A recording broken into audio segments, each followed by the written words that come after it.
Première image de ce journal, la manifestation de 15 salariés de la Redoute. C'était ce matin devant le Conseil des prud'hommes à Roubaix. L'objectif, dénoncer le plan social signé l'année dernière auprès de la direction qui prévoyait la suppression de 1178 postes sur 4 ans. D'après le syndicat Force ouvrière, un plan de départ volontaire a été mis en avant afin de permettre aux salariés dont le poste est menacé de s'adonner à de nouveaux projets professionnels.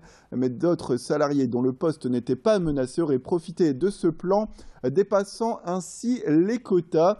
Aujourd'hui, ils sont concernés, ces salariés qui ont un poste à risque, et ont signé la Redoute devant le Conseil des prud'hommes pour perte de chance. Un nouvel épisode dans cette affaire liée à la crise qui touche les enseignes historiques de vente par correspondance.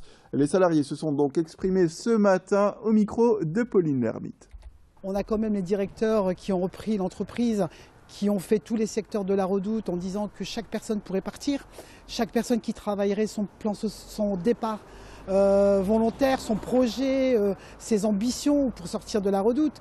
Et aujourd'hui, on se rend compte que c'est des mensonges, que c'est de l'amateurisme, parce que c'est le premier plan social aujourd'hui où on se rend compte que tout est fait à la va-vite, sans prévenir les organisations syndicales. Ils vont à une vitesse grand V, ils font du 360 degrés à la Redoute, donc c'est inadmissible.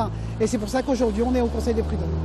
On parle également économie dans ce flash et la conférence de presse ce matin à Lille Grand Palais pour annoncer l'arrivée du Salon Créé. Un événement organisé par la CCI Nord-de-France et le Conseil régional et qui se tiendra les 14, 15 et 16 septembre. L'objectif est d'aider les personnes intéressées par l'entrepreneuriat, de s'orienter, d'échanger avec des experts et d'autres créateurs, mais aussi de trouver de nouvelles idées.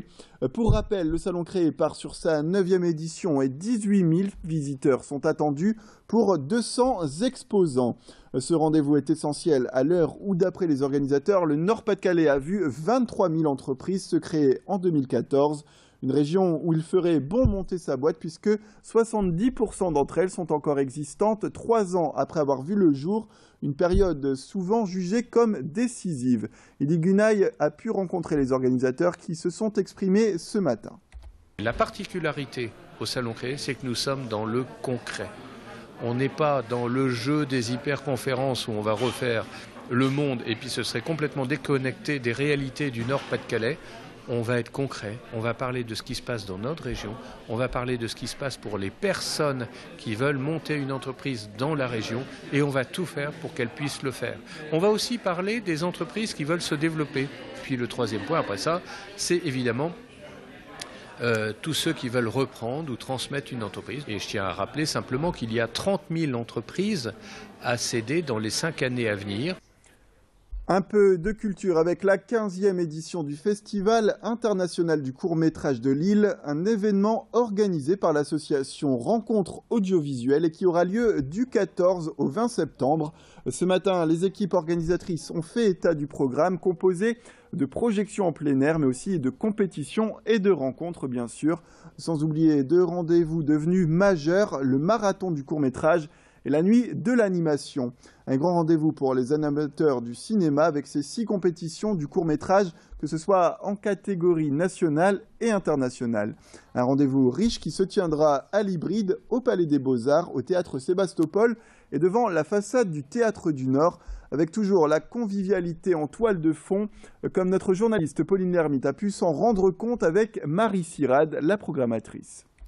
Le prix est libre et surtout c'est un moment de détente, très ouvert, où on est bien installé dans des transats pour découvrir le court-métrage, ou alors ça se passe à l'Hybride pour un prix modique dans un espace un peu atypique.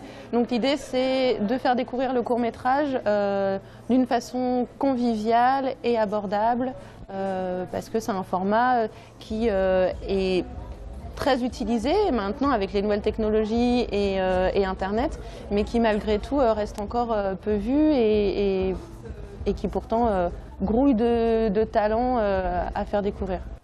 Dernière information dans ce flash, le défi que s'est lancé Jean-Philippe Caron, 44 ans, est malvoyant depuis l'âge de 8 ans. À l'occasion du semi-marathon de Lille, le sportif termine en ce moment sa préparation pour courir lui aussi Au départ de la course à 8h30 samedi matin, sa devise « Ne jamais rien s'interdire ». Ce féru de course à pied développe ses performances depuis 25 ans et a participé à 7 semi-marathons et 5 marathons. À l'approche de la course, Jean-Philippe s'est entraîné 3 à 4 fois par semaine. Et malgré tout, cette année, il doit revoir ses exigences à la baisse suite à une fracture du pied. C'était il y a 6 mois. Un accident qui ne joue pourtant en rien sur son moral, comme il veut bien l'affirmer au micro de notre journaliste Louis Caillé. Ça demande un peu d'attention, un peu de concentration, mais j'ai la chance de connaître assez bien maintenant le parcours.